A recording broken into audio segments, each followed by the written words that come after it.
Hey guys, today we're going to look into the string instrument world and we're going to have a little beginning lesson on the cello that's down here. So go on and get your cello out and we're going to have a little first look at the cello here. Okay, this is a full-size cello.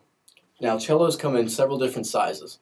The most common of these sizes is the full size, which will be primarily played by adults, and then the 3/4 size, which is great if we're a smaller high school student or a middle school student.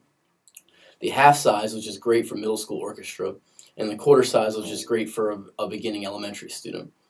So the first thing you want to notice about the cello is that it's got 4 strings, and this brown frame here is called a bridge, and this is the neck of the instrument.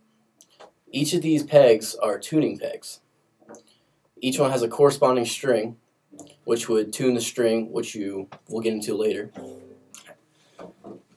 So the first thing you want to see when you're about to play a cello is you want to notice right on the bottom you've got your peg. Now this peg adjusts the height that you'll play off of this floor. With a hard surface floor like this, you're going to want to take the black rubber stopper off because you're not going to have enough grip with it on. Ideally, you'd want what's called a rock stop, which is a suction cup frame that you would stick to the floor, and then this peg would stick into that so the cello wouldn't move around while you're playing. Some professionals will actually drill holes into the floor so the sound will resonate better. I obviously can't put a hole in the floor here, so we'll just use the non-rubber stop. To adjust the height, a general thing to go by would be to extend your thumb and your pinky of your right hand, or if you're left-handed, your left hand, and just from the gold frame to the tip, just have that much of a length for the cello, and that should be just about as much as you need. And then you tighten it, turning clockwise, and then you have your height set. So for the playing, you would put the cello between your legs, and what you'll do first, you'll hold the cello out about arm's length, and then you'll just let it slide on back. The neck and the tuning pegs should be right up near your ear, not so much as touching your ear, but just so it's right back there.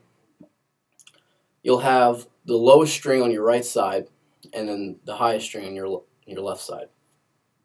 And so you just have a comfortable position. The cello will rest up against your chest here, so that there's no sliding of the cello, because when the cello slides is when it'll fall, and then you'll have other problems that arise later. So this is the basic holding position of a cello. And so next we'll get into what we do with our right hand and with our left hand. Alright, now that we have our generic holding position for the cello, we have to figure out what we're supposed to do with our left hand and arm and our right hand and arm. Now our right hand will generally rest, when not holding a bow, at the very edge of the bridge. You want your right elbow to stick out and just have a nice flowing motion right here. You don't want to be plugged in like this, because you won't be able to move any kind of thing for the bow. So just have a nice frame that you just stick out, and just a nice relaxed motion like this. So some exercises you could do to loosen up these muscles would be just things like arm rotations, moving the shoulders, things like that. Just whatever you can do to actually get some flowing motion into your arm so you don't cramp up or anything like that while you're playing. Now, our left arm and hand, it has a little bit different position. We're staying to the bulky, the big, broad side that we had with the right arm. And so you want your left elbow to stick, be kind of parallel to your shoulders. So you have a straight line to the bridge and the strings. So while you're playing, you'll have pretty much this position the entire time. Now, when you first start playing, this will be uncomfortable at first, so it's something you'll have to get used to. There's several exercises that you can find online that will help you loosen these muscles and get better tuned. Also, the best way is to just keep practicing, and eventually your muscles will be adjusted to it, and you'll have this nice frame that you want to have. You want to keep your back straight when you're playing, and you want to be sitting on the edge of your chair. These are important because if you're sitting too far back, you'll be slouching, and then you can't actually play the strings. And if you're sitting too far forward, then you're like hovering over the cello, and they just don't produce good sounds. So just remember keeping your wide, broad frame with your hand. The hand stays on the bridges, the top of the bridge or wherever you're playing the left hand, and generally right at the bottom of the bridge here. So next we're going to get into the string names and what's called pizzicato. Alright, so now we're going to get into what the strings are tuned to. The first string on the far left of the cello is your highest note. It's tuned to an A. Now, to tune a note on the cello, you have the primary tuning pegs up here on the neck. When you're tuning a cello, make sure you push in with the pegs while you're strumming and as you adjust. If you would turn clockwise, you would tune the pitch up. If you would turn counterclockwise, you would be tuning the pitch down. So generally, you'll set these pitches with the tuning pegs at first and probably not mess with them for a while because we have what's called fine tuning pegs down here.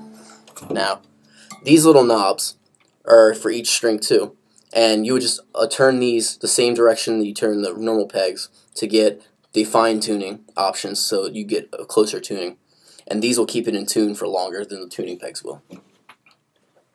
Alright, so going back to the string names, the first string we said was an A.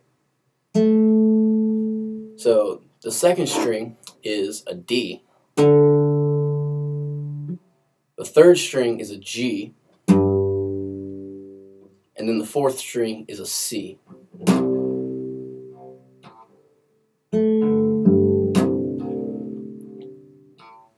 And you can use a tuner to tune these, or you can use a piano like behind me. Anything that really gets you the pitch, and eventually, the more you play, you'll hear the pitches in your head and you'll know if it sounds right or not. That just comes along with practice. Alright, so pizzicato. This is a technique that I just used to show you the tones on these strings. So what you're going to do is you're going to put your fingers into a C. So you have your thumb and your index finger in the C figure.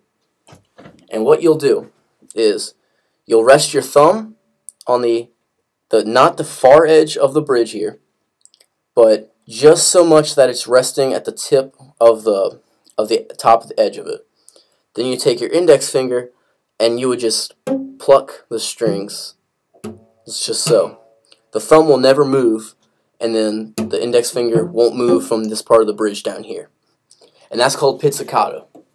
This would be used for if you wanted a short note, or if you just needed staccatos or things like that. It's also the best way to tune.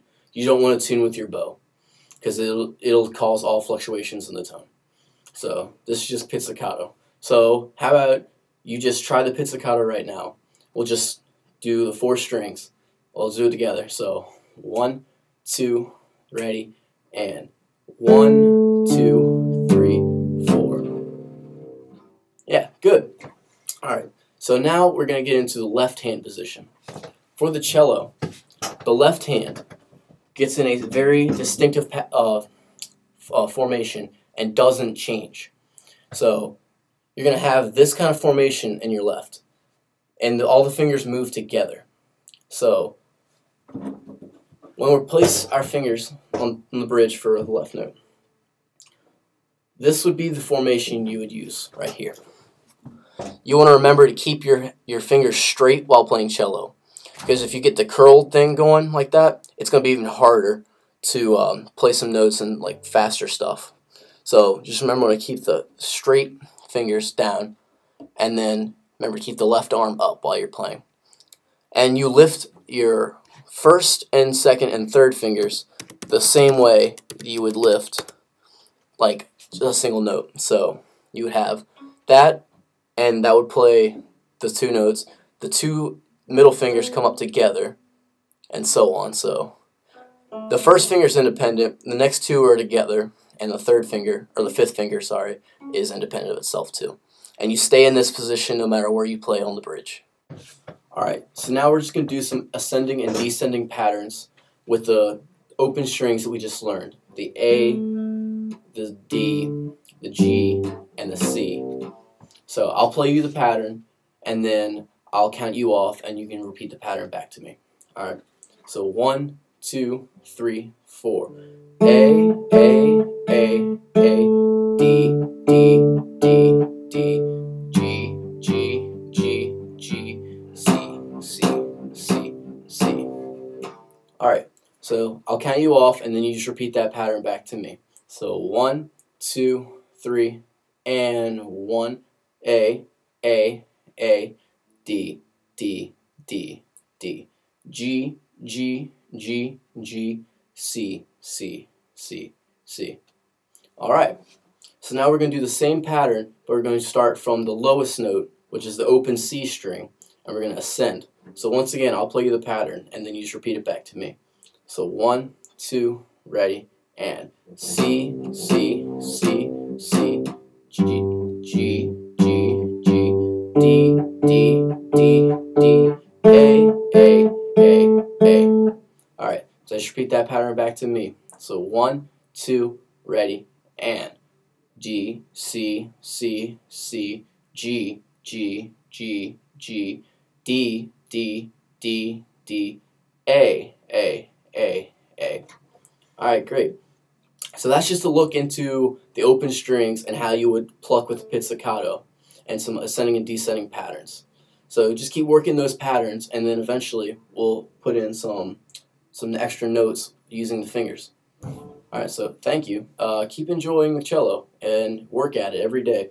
It's only going to get better if you work at it. So thank you.